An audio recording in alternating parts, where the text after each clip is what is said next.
Real Lyric is a series of black and white portraits. Um,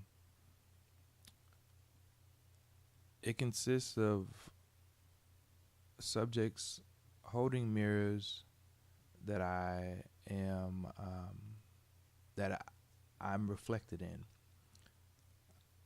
The process of creating these images is one where I use a remote and an assistant that's looking through the viewfinder to make sure that I'm where I need to be. Um, the the piece is about power and influence, um, about inspiration and admiration. I am printing on 13 by 19 paper, um, Beretta paper, but the images are usually put in the images themselves on the paper are about 16 by 10. These are digitally captured with a Nikon D800 35 millimeter camera, high resolution at 36 megapixels.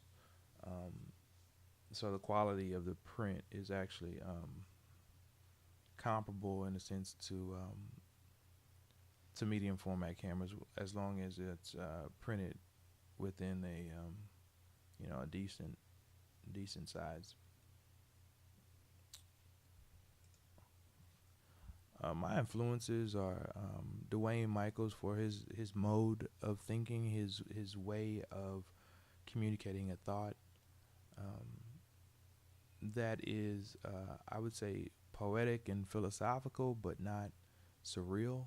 It's very conscious and really deals with perception, and to some degree that while this project is not about that, it is really about a different way of communicating, and so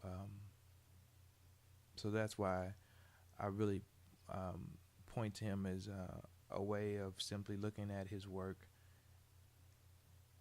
and being empowered with a way to seeing a way by which I can express myself within the medium, um, but at the same time in a different way. Uh, I use August Sanders as a way to actually like capture the subjects. So I kind of see it as a as a template of sorts. And there are many others, but those are the two that really are at the structural sense of the project as far as putting it together. There's also Roy DeCarava that I'll talk about later. The intent is to communicate the linguistic idea of relationships and their impact upon a given person. It's almost like a contradiction to existentialism. The world, in a sense, that the world is not indifferent. Um, but um, while I do kind of subscribe to different elements of existentialism, this really points to a community in life. More of influences and references. I really looked at realism and how realism turned into documentary photography and really influenced it, and the aesthetic or the non-aesthetic, and my own theories pertaining to what the images look like are really grounded back in realism, but then at the same time, they really are a part of my poetic way of thinking and communicating. So in my mind, things look this way. The world is a beautiful place for its reality. A lot of my work is really about consciousness, about the depth of consciousness, about where we can go through different modes of conception. So I really believe that my thoughts really meld and are in line and appropriate for expression through this way of looking at things, even when I work in color. The development of this project is really it really started with street photography, and I was really looking for humanism and something that you could feel, and with most means of communication, there has to be some type of contrast, and I really use the city even now, a lot to kind of show who we are against this structure, and the structure itself, and can't be underestimated. I'm very conscious of the fact that I use this contrast of the rectilinear and the hard against the curvilinear and the soft and supple form of human beings. And I think that really says something about the power that we have and sometimes don't exercise. Um, and a lot of this I got from Roy DeCarava, formally and emotionally.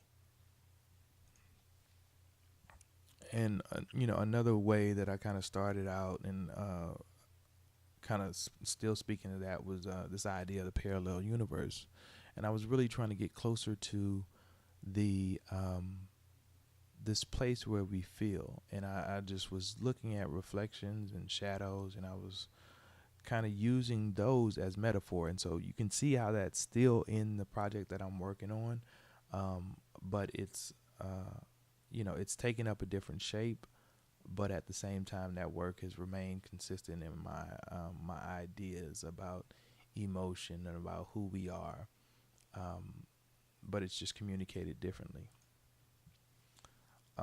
And reflections are not surreal. This is a thought of mine. They don't have to be. It's just the form that we use, and many times doors and reflections and other different portals and thresholds can be seen as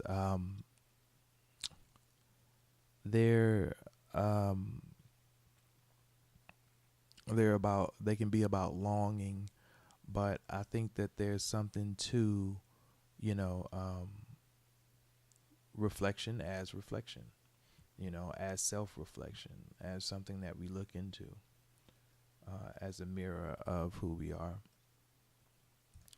But in my work, there was this chasm between narrative and form, and even when things were emotional, they weren't conveying my thoughts.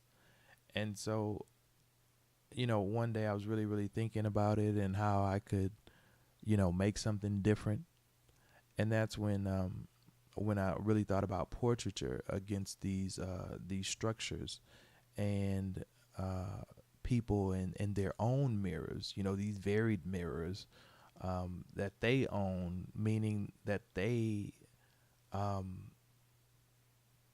they impact my reflection, the form of it, and its contents even, um, by way of the varied means of reflection that we make together through them kind of holding it, holding my reflection. And as somebody that I respect, said, when people look at these images, they see somebody holding me. Sometimes they don't get it, but they not totally, but they see something there.